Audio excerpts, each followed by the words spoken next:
পৃথিবীতে ভালোবাসা পেতে গেলে যোগ্যতা লাগে।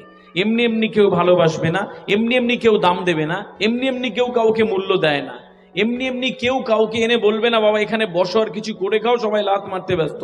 আপনাকে যোগ্য তৈরি হতে হবে। ভালোবাসা পেতে গেলেও যোগ্যতা লাগে।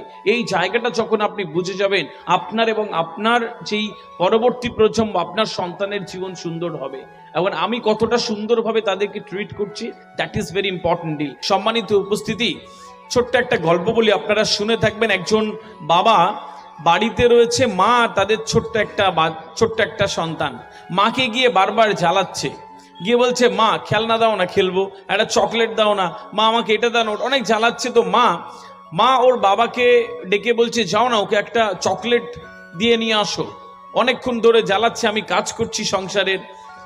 তো বাবা বলছে ঠিক আছে চলো বাবা, আমি তোমাকে ওই পাড়ার ওই মোড়ের ওই দোকানটা থেকে তোমাকে একটা চকলেট দেবো, আমার সাথে চলো। ছোট্ট বাচ্চা ও বাবার কোড়ে আঙুলটা ধরে আস্তে আস্তে আস্তে আস্তে হাঁটে, এরকম রাস্তা দিয়ে যাচ্ছে। আর ওই রাস্তার পাশে এরকম যেরকম মাঠ আছে, এরকম মাঠে ফুটবল খেলা হচ্ছে। ওই ফুটবল খেলা হচ্ছে, সে তো ছোট মানুষ, আগে এরকম বিশেষ দেখেনি। তো বাবার কোড়ে আঙুলটা টেনে বলছে বাবা কি হচ্ছে এখানে? তো ছোট্ট ছেলের প্রশ্ন, বাবা বলছে যে বাবা ফুটবল খেলা হচ্ছে।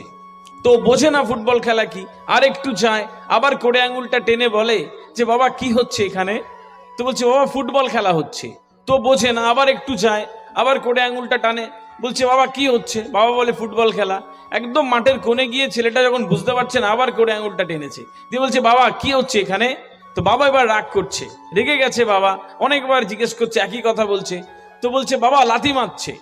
এখন ছোট মানুষের প্রশ্ন যে বাবা লাথি মারছে কেন?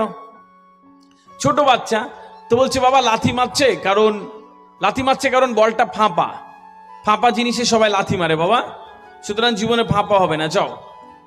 তো বিষয় মোরাল অফ দ্য স্টোরি বলে দিতে হবে না যে আমরা সবাই দেখবেন এরকম বল ফাঁপা কিছু থাকলে সবাই একটা লাথি মেরে দিই, কিন্তু পাথরে কিন্তু আমরা কেউ লাথি মারি না।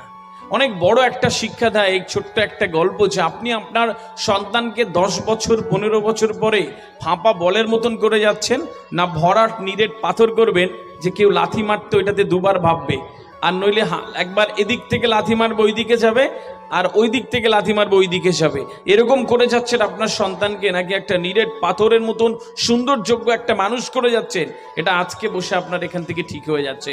সম্মানিত উপস্থিতি, এই জন্য আপনার সন্তানটাকে মানুষ করবার জায়গা রয়েছে।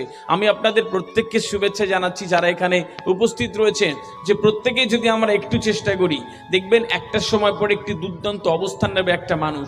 এখানে বসে আপনার সন্তানের কনভারসেশন শুনেছেন, এরপরে কাশ্মীর যাবেন বেড়াতে, এরপরে আরো ভালো ভালো জায়গায় ঘুরবেন, সিনেমা থিয়েটার দেখবেন, কিন্তু বিশ্বাস করুন একজন মায়ের কাছে, একজন বাবার কাছে তার সন্তানের সাফল্যের থেকে আর পৃথিবীর কোনো শান্তি তাকে অত শান্তি দিতে পারে না।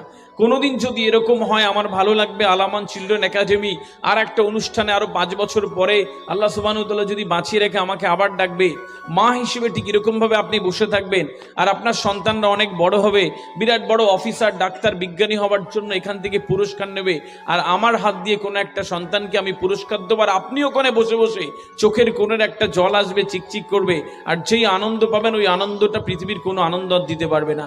ঠিক এরকম একটা মহলের আমি শুভেচ্ছা জানিয়ে গেলাম।